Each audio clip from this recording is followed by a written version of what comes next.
The kickoff team on the field now as they will send this one away. And this will be a touchback as that sails over the end line.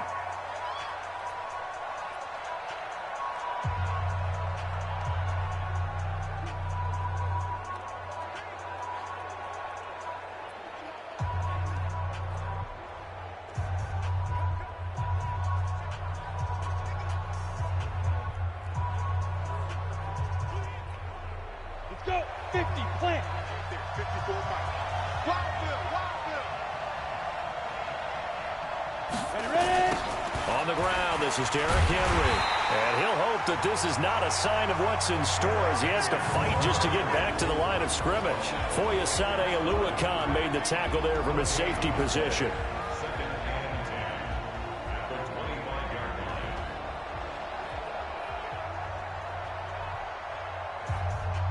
So after the run for no gain, here's 2nd and 10. They'll toss it to Henry. They'll wind up getting 10 back as that sets him up for 3rd down. So from 2nd and long, now we go to 3rd and very manageable. Yeah, they love that phrase, don't they? Because as an offensive coordinator, you can keep people a little bit off balance and guessing because you don't have to throw it. You can come back with a strong run game if you want to. And if you're in 4-down territory, that really opens things up for you. The Titans get 14 yards there and move the chains as well.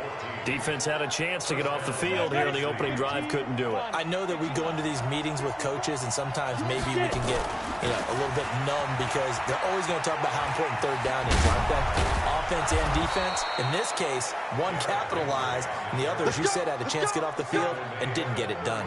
13 yards is the pickup for Tennessee and a 1st down.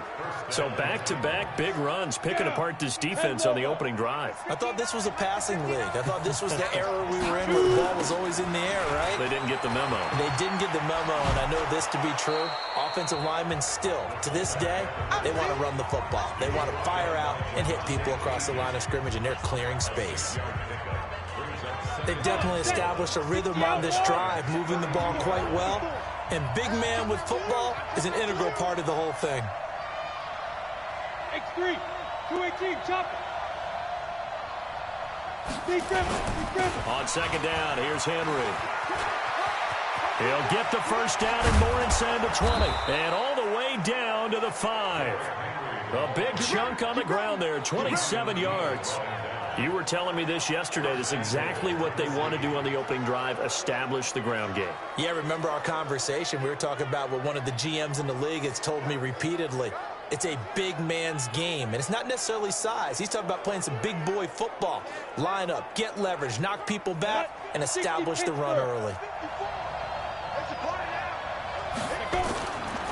They'll try and run for it with Henry. And he's maybe going to get this back to the 4, but that's about all.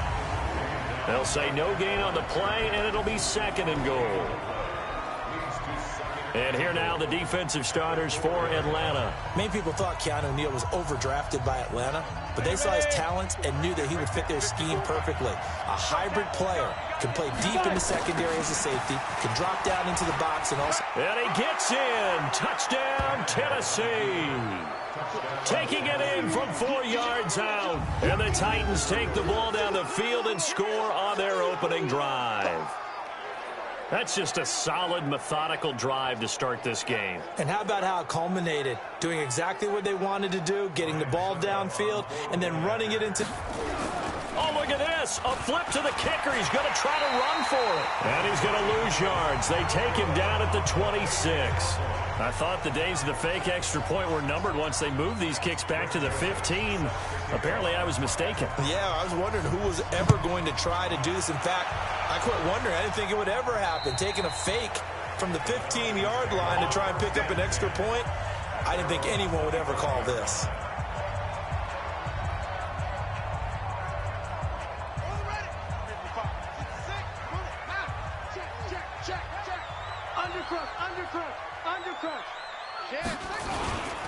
They'll run for the first time with Devontae Freeman. And they're going to stop him right at the line of scrimmage. Just no cutback lane to be found whatsoever. 2nd and 10. Looked like he was trying to bounce it outside, but no success. Yeah, sometimes you got to just figure out where you're going to go, and sometimes you just have to take it to another spot. And trying to get it outside, the defensive pursuit was there. Now a clash of bodies here, and it's intercepted. Picked off at the 39, and they are going to set up shop at the 40-yard line. Well, certainly not how he wanted to start his night. First throw of the game, an INT. Yeah, it's not easy, but he's got to try and wipe that one away from the memory banks. And let's face it, it's not often a quarterback and a defensive back have a lot in common. But one thing, because they have these individual type plays, they've got to have short memories, don't they? DB gets beat, wipe it away, quarterback throws a pick, has to do the same thing. I like the strategy. Extra tight ends, extra beef. They want to run the football, but that means they probably want to run it inside. If you get strung out on the perimeter, you're in peril. Yeah, we saw the result, negative yardage. So the opening play of the drive goes backwards. Now they'll come up on 2nd and 12. They'll run the jet sweep with Brown. And he stopped immediately there. Maybe a gain of a yard that time, but from the spot, actually no gain. So 3rd and long. Well, it certainly appears that in this game, someone has decided they're going to open up their playbook. First quarter, and we see that play. I like their style. They're going to try the jet sweep on 3rd and long.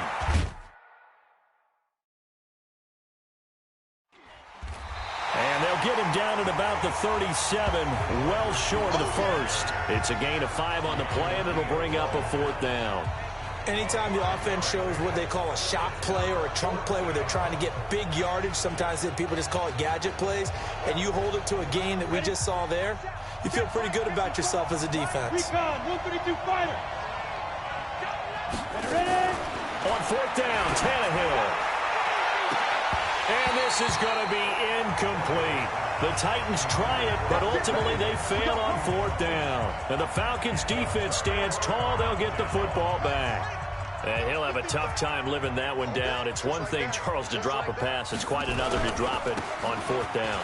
And so many teams work on that in terms of locking in on those key downs. You know, I've seen, you and I have both been to practices where we've seen, hey, 3rd down situation, big 3rd down alert, lock in here, 4th down play, make sure you focus just a little bit extra. It didn't pay off in that situation. The last run got a couple. Here's 2nd and 8. Check 52. Jackson. And he hits his target. This is Luke Stocker. And he'll have it past midfield almost to the 40 before being taken down. That one good for 20 on the catch and run. I like how they work the tight end on a nice little under route there. And if you're going to give him that much space, he's not going to catch the football. He's going to run away from you a little bit, and that's exactly what he just did there, picking up extra yardage. Check 26, check 26. Slam, slam, slam. This is Freeman on 1st and 10. And he's going to be met at the line of scrimmage and taken down. The cornerback, it's Logan Ryan who brings him down.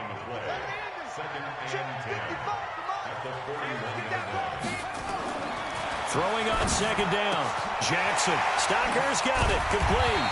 And brought down, but not before they're inside the 25. The catch and run, good for 18 and a 1st down. But when you hit him on the move like that, he's able to get into open field with a full head of steam, oh, boy, it's going to be tough to get him down. Yeah, there was a big window. They're lucky they did get him down. Here's Jackson to throw. And finding the tight end, Hooper. And he'll take it down here just shy of the 15 at the 16-yard line. 7 yards, the pickup on the pitch and catch. Nice rhythm throw there on 1st down. He located his tight end, made it a nice, easy pitch and catch. Hoping he can break a tackle or two. Wasn't able to do that there, but still good yardage. Able to get 7 on that 1st down pass play. 2nd and 3. Here's Jackson. It's complete to Jones. And he is into the end zone for a Falcon touchdown. A 16-yard touchdown. as his guys can now take the lead with the extra point. When you're a great route runner, it makes you that much better as a receiver because now your quarterback trusts that you're going to be where he expects, and he's able to deliver the ball on time. Koo able to connect on the extra point, and they take the lead here at 7-6. A drive that time of 6 plays, and the end result, an Atlanta touchdown.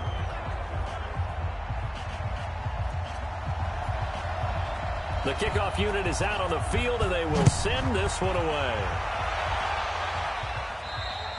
And this will not be returnable. It's out of the back of the end zone for a touchback. And we spotlight Derrick Henry now. And I'm wondering if maybe they don't go away from him on this drive a little bit. He's been great, but they haven't scored a lot of points. I think they still have to show him as a threat. Make sure he touches it a few times. But as you pointed out, use him as a decoy a little bit and get the ball in the hands of some other people in order to put more points on the board. But he's done a really nice job of establishing them with his running. Yeah, he's established himself well. Now can they put more points up? Anytime you call an inside running play, you just know there should be a lot of congestion there. You're counting on your offensive line to take control of the line of scrimmage. That didn't happen in this case, and that play got bottled up. And he'll go down at the 26 following a gain of 6. Despite the blitz, they're still able to pick up a nice solid gain. The disadvantage of blitzing often alters the normal spacing and run fits and leaves creases like they were able to exploit right there. 10th carry now for Derrick Henry. Oh, he's got a little daylight. And they work this well upfield across the 45. 23 yards on the pickup there and a first. So that's what that elbow in my ribs was all about. You thought they were going to throw the ball as well. Absolutely. I think everybody thought they were throwing the football. Caught him off guard. Yeah, I'm telling you, when you have the courage to make that type of a play call, a lot of times you actually get rewarded. And they can't bring him down. And he takes this thing way down into Atlanta territory. It's a big run that time by Henry. 45 yards on the ground. Ready, break. We remind you that coming up at halftime, we'll pay a visit to Jonathan Coachman. He's in Orlando, and he'll have our EA Sports halftime report. And he will score. Touchdown, Titans. It's the fullback with his second touchdown here in this first half. And the Titans are going to retake the lead and make it now a pair of touchdowns for the big man out of the backfield. I'm not sure this was in the game plan, but boy, it's working to perfection. And I know one person has a big grin on his face now, and that's that big guy's found his way into the end zone twice in this game. And this will result in him losing yardage back to the 3. So nothing fancy there. That was just a fullback dive. Defensively, they were ready for it. They were, and I think that surprised the guys on offense because handing it to the fullback, well, you don't do that very often, so that's a tendency breaker. And I think they just wanted to say, let's just go straight ahead. As you said, nothing fancy. Everyone move someone out of the way and let the big guy work. Didn't get it done, though. Here comes the Atlanta offense now ready to take over here. And that last drive, a long drive, but not just that. They had a great air attack going. Do they stick with that? I would think that they would, because if they were confident enough to do it on the last drive, starting backed up in their own territory, why would you change anything? They've got to be confident about what they're presenting and continue to do so. Yeah, because the secondary, they really look clueless. And that was amazing because that drive went and went, no adjustments, and no big plays by the defense to knock the ball away. They'll break the huddle, come up on 2nd and 8 at the 27-yard line. Jackson now. And that'll be incomplete. The Pro Bowl wideout Julio Jones is intended receiver. And that takes us from 2nd to 3rd down. So the failure to connect on 2nd down, that leaves them staring up here at a 3rd and 8. Now it's Jackson. And it's complete. Hooper. And he takes us up to the 40-yard line before being corralled. 14 yards there on a Falcon first down. Now Jackson on 1st down. Going to throw right side here, complete. And he'll be taken down, but not before he works it past the 50. 12 yards is the pickup, good for a first down for the Falcons. On 1st down, it's Freeman. With Devontae Freeman now going to get him. Touchdown, Falcons. Devontae Freeman, 47 yards. And the Falcons have once again taken the lead. And while that touchdown does not give them an insurmountable lead, it's still a lead, and that always feels good to a team. They'd love to take that into the lockers, but a little time left on that clock, so some work to do. I like that. I like how you're guarding against a letdown. How are you looking forward? Coaching them up from right up here in the booth. Extra point by Koo, up and good. And the lead is now 2. That time, 75-yard drive, 5 plays. And it ends in a touchdown run from Devontae Freeman. And they will not get a chance to return this one as it's through the end zone for a touchback. Derrick Henry trots back out there and gets ready to go. And, Charles, you can't really fault him. He's over 100 yards already. He's not the reason they're losing. And that is really unusual because ordinarily when you set the tone this way and have run it this effectively, usually your team's in control. So it's a very strange situation. And you're right. You can't fault him. He's done a great job for his team thus far. I'm guessing he's saying, feed me on the sidelines. Now will they continue to do it? A big hitter there. A first down gain of 26 yards. And we were down on the field watching Henry warm up before the game. He's a big man. No wonder he breaks those tackles. And you remember what I told you when we were watching? It's not all pads. When you get him out of pads and just see him in a regular suit or an outfit, he is a huge human being and a lot faster than what people know. When he gets rolling, he's a lot to bring down. On second down, it's Henry. Oh, he's got some breathing room. 20. And he just falls short down at the 1-yard line. So we have reached halftime. We now proceed to the start of the second half.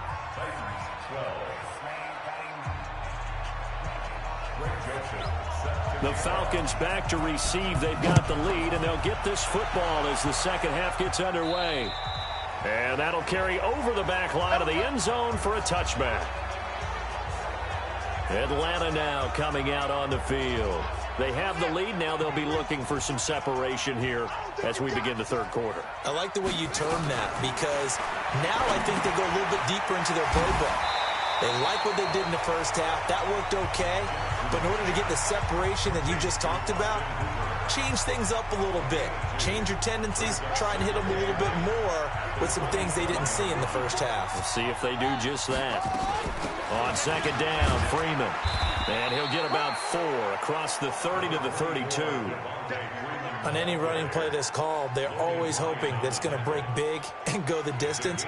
But when you get a nice game like that, you're able to do so many things anyway. You can come back and run essentially the same play again, continue to move the ball on the ground, or you can decide to throw the ball now because usually you have the defense back on its heels. Now a third down throw, but it misses the target, incomplete.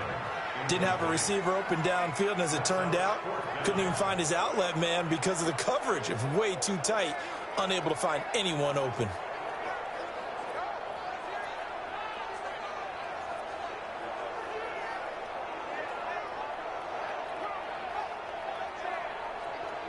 Now the offense is not leaving the field. They're going to stay out and go for it on 4th and 3.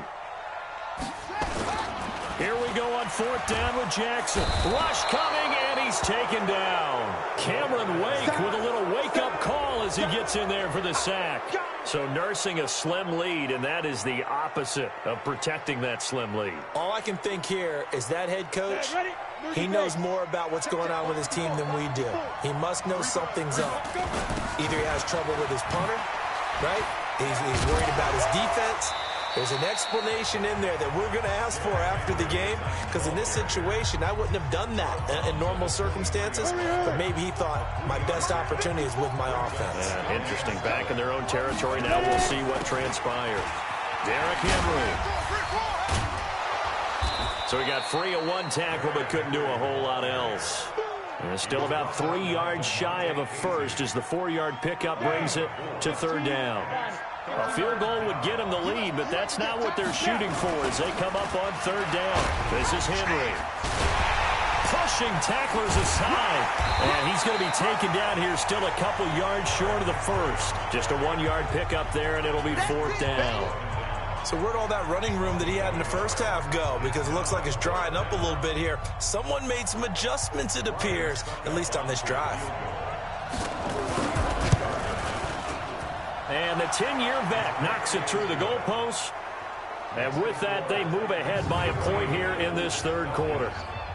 So the drive stalls out inside the 15-yard line, but they do get 3. And I've talked with enough players nowadays, and when they have these types of kicks, that no one says to their guy, hey, that's just like making an extra point, piece of cake. Because the extra point is not a piece of cake anymore. But kicking a field goal from that distance, just give him confidence and let him knock it through. Here are the Falcons as their offense heads back onto the field. And on that last drive, went for it on 4th, turned it over. But good job by their defense, though. They held them to 3, but this offense, they've got to be a little bit better, a little bit more careful here. And sometimes when you see these calls on 4th down, when they decide to go for it, it's not necessarily the coach saying, I believe in my offense. Sometimes the coach saying, I believe in my defense. I can afford to go for it here, because if we don't get it, I don't think we'll give up more than 3, and that's exactly what happened there. You think that factored in? I do. I think that he had that in his mind going into the game, that I'm going to be aggressive on offense because I know I've got a defense that can hold up their end. Now problems right out of the gate. We're going to get a delay.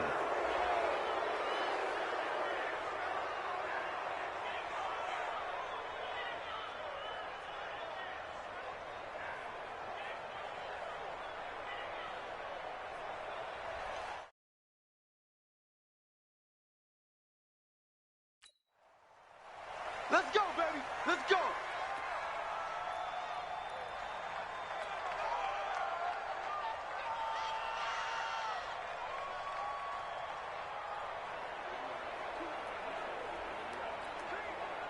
The Atlanta offense out there for their next drive. And last time we saw them go for it in kind of an unusual situation. It's not like it's a fourth quarter do or die. They went for it, didn't get it. We'll see how that affects them this go around. Partner, I'm wondering if we're starting to see the effects of analytics coming into play here, where people are studying the number of possessions, how many times you should go for it, what position it leaves your team in.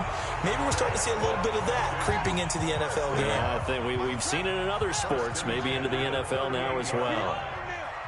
Watch twist. Watch twist. Check 37. Check 37. Check. They'll run on first down. Freeman. And nothing doing. He's immediately taken down at the line of scrimmage. The Super Bowl hero, Malcolm Butler, makes a stop. You don't see that a ton, do you? A cornerback coming over to the middle of the field to make a run tackle. That's someone with a ton of confidence to feel like nothing is pressuring him on his side of the field. Sees that the ball's moved to the middle and just sprints over there to help out. He ends up getting the tackle. Well played. Here's a throw right side taken in by his tight end. And, partner, I think that was a great example that not all tight ends are created equal, because everything was right. Got the completion, but he's not one of the more dynamic guys in the league. So even though he caught it, couldn't turn it into much more. The last play on the completion got him half of what they needed. Now here's a tough 3rd and 5. It's caught over the middle. Hooper. And he's going to have another first down as the tackle's made at the Titans' 36. His position, and he's listed as a tight end, but he certainly doesn't run like one, and that's what we're seeing more and more coming into the league. Those guys who can run, make plays after the catch, and gain that additional yardage. And using that speed there to turn it into a pretty nice little gain. Escaping the pressure right. There goes a deep, and this is going to be intercepted. Picked up by the USC man, Adoree Jackson. And a big turnover there as his guys will get the football back. Okay, it's real simple to say from here, but we know that sometimes as a quarterback, you've got to know when to say when and just throw it away. Flushed out to the right, tries to make something out of nothing here, and he winds up floating one downfield. It gets intercepted. Now, meanwhile, a pass that should have been intercepted, but it winds up falling incomplete. He was trying to get it to A.J. Brown that time, but it's going to be 2nd down. After the incompletion, here's 2nd and 10 from the 20. And the busy night for Henry continues. Stiff-armed him.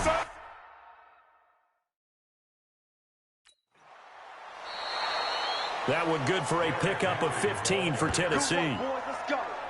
Let's I remember watching Derrick Henry come out of Alabama and sitting with some scouts, and one of the debate points with him was, while at Bama, how often did he have to deal with contact near the line of scrimmage? They were so good up front that he often got to the second level pretty easily. I think he's starting to answer those questions with runs like that. He's a